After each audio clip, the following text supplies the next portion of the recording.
Welcome back, friends. In the class of Digital Communication, Chapter 2 Sampling Theorem and its Basic Concept.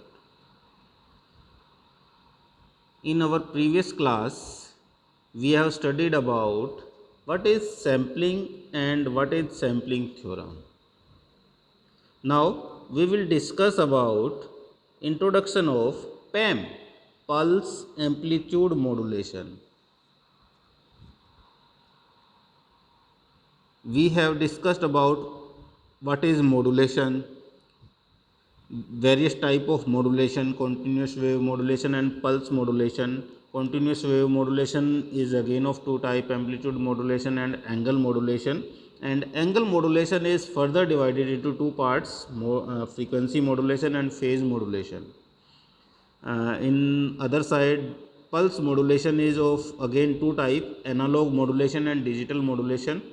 Analog modulation is divided into three parts, pulse amplitude modulation, pulse width modulation and pulse position modulation. Digital modulation is divided into two parts, pulse code modulation and delta modulation. We will study today about pulse amplitude modulation, this one. This is the part of analog modulation in pulse modulation. जैसे कि हम पिछले subjects में principle of communication engineering में पढ़ चुके हैं, what is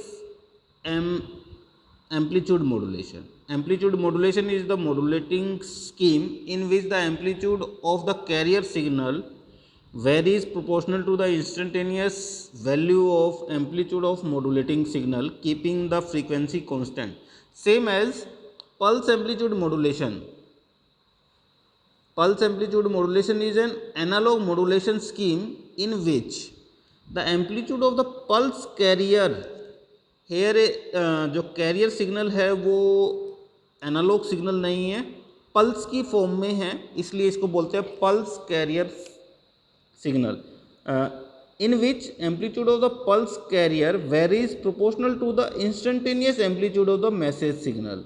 इसके अंदर भी जो कैरियर सिग्नल का एम्पलीट्यूड है वो वेरी करेगा किसके अकॉर्डिंगली, मैसेज सिग्नल के अकॉर्डिंगली. जैसे जैसे मैसेज सिग्नल चेंज होगा, मैसेज सिग्नल का एम्पलीट्यूड चेंज होगा, वैसे वैसे कैरियर सिग्नल का एम्पलीट्यूड चेंज हो जाएगा.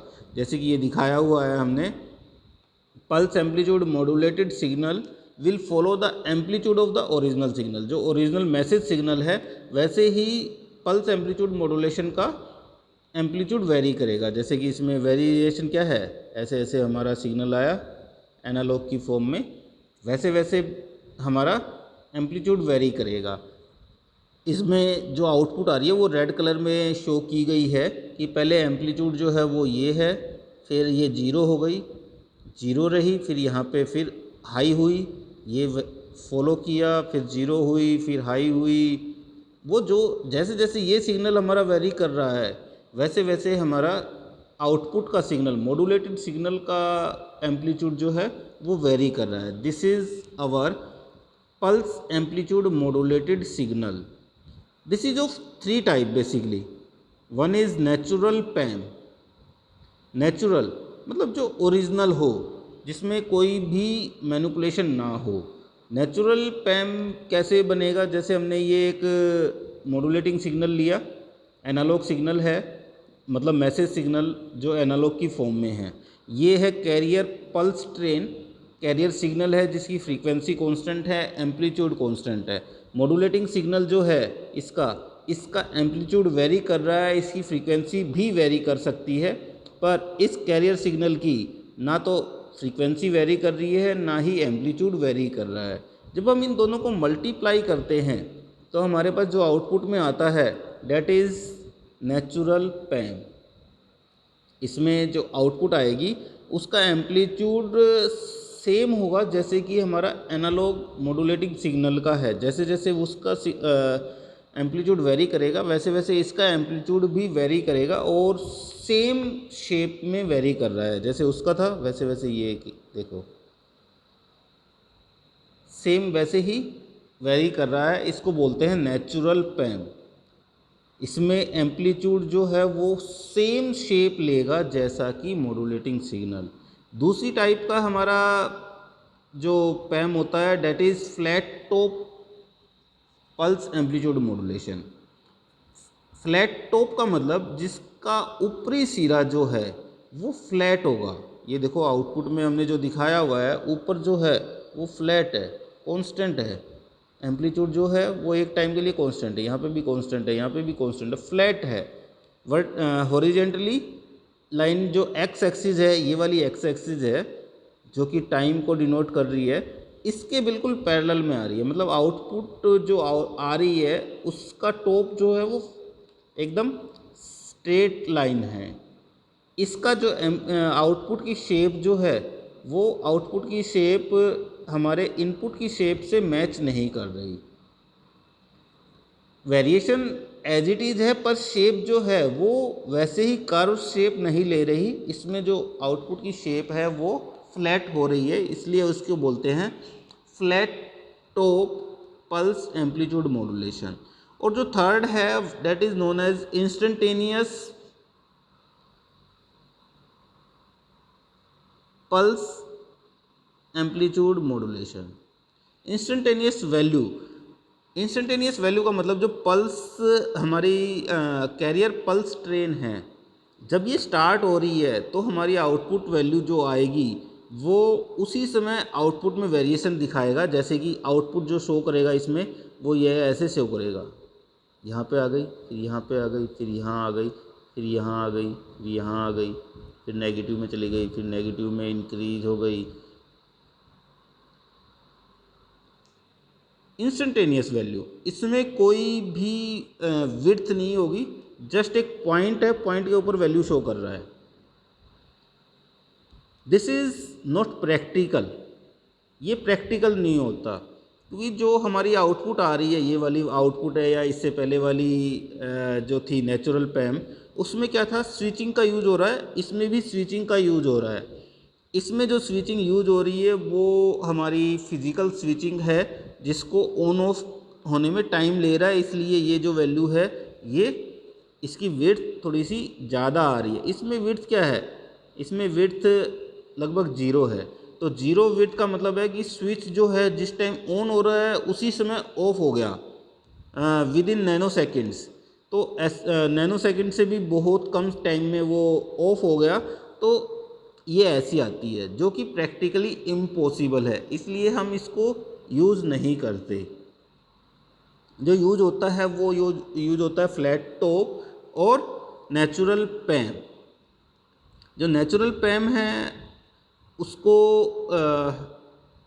उसकी मॉड्यूलेशन कैसे प्राप्त करेंगे, उसकी मॉड्यूलेशन के लिए हमें क्या करना पड़ेगा। In natural पैम A signal sampled at Nyquist rate is reconstructed by passing it through an efficient low pass filter with exact cutoff frequency। जब हमें पैम हमारे पास आ चुकी हो तो हम क्या करेंगे, उसको वापस से एनालॉग सिग्नल में कन्वर्ट करने के लिए हमें उसको सिंपली एक लो पास फिल्टर में से पास करना पड़ेगा, जिसकी फ्रीक्वेंसी क्या होगी, cut off frequency exactly same होगी, कट ऑफ जो उसकी न्यूक्विस्ट रेट के बराबर होगी। तो इससे हमें क्या मिलेगा, हमें हमारा ओरिजिनल एनालॉग सिग्नल मिल जाएगा।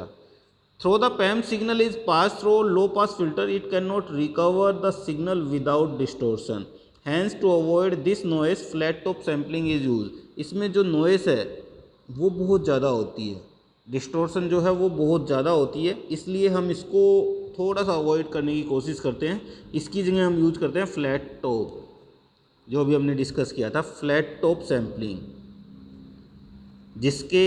जिसका ऊपर वाला टॉप वाला जो पार्ट है वो फ्लैट होता है, हॉरिजॉन्टल लाइन के बिल्कुल पैरेलल होता है। This is flat top. हम मोस्टली यूज जो करते हैं वो ये वाली सैम्पलिंग यूज करते हैं in pulse modulation. This is flat top pulse amplitude modulation. How to generate pulse amplitude modulation? This is the generation of pulse amplitude modulation. Modulating signal हमने लिया, हमने कैरियर सिग्नल लिया, इन दोनों को एक सैम्पलर के अंदर मिक्स कर दिया। सैम्पलर इज सिंपली मल्टीप्लायर, मतलब हमने इन दोनों सिग्नल को आपस में मल्टीप्लाई कर दिया, तो हमारा जो आउटपुट आएगा वो क्या आएगा, pulse amplitude modulation. This is our generation of पैम। पैम is generated using the sampler which has two input, that is modulating signal and sampling signal or carrier pulse. Thus the amplitude of the signal is proportional to the modulating signal through which information is carried. This is pulse amplitude modulated signal. इस तरह से जब हम दोनों को multiply कर देंगे तो हमारे पास जो आउटपुट आएगी वो क्या आएगी, हमारी simple pulse amplitude modulation.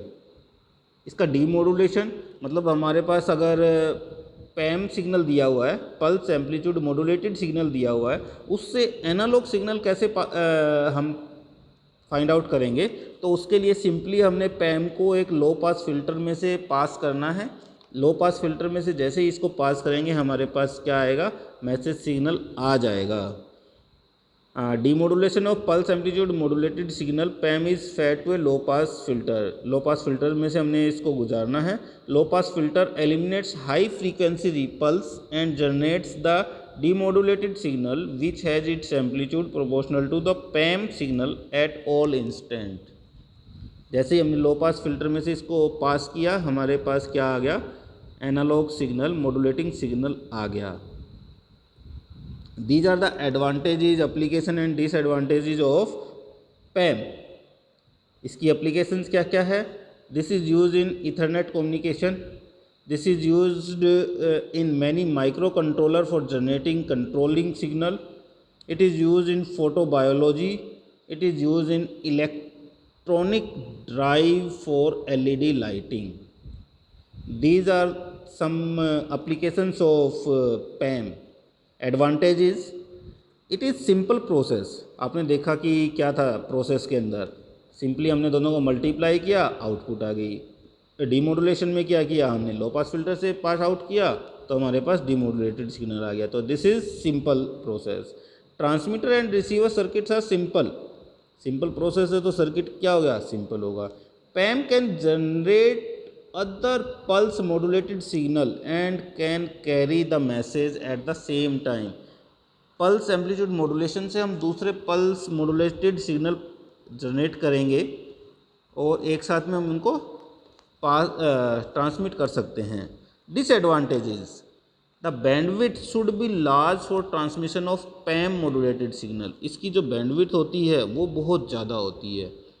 Noise is also very high. अभी हमने देखा ना कि इसमें नॉइस होती है। लो पास फिल्टर में से हम जब इसको पास करेंगे तो उसकी जो आउटपुट आएगी उसमें बहुत ज़्यादा नॉइस होती है।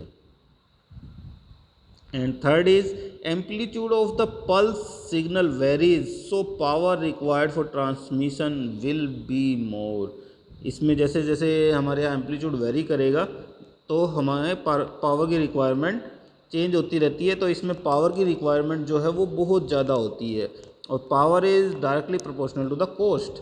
जैसे जैसे पावर इंक्रीज होगी हमारी कॉस्ट इंक्रीज होगी। This is another disadvantages of pulse amplitude modulation.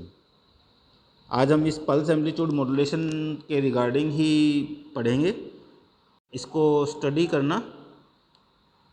अगर कोई भी क्वेरी हो till this topic, you can free to contact me at any time.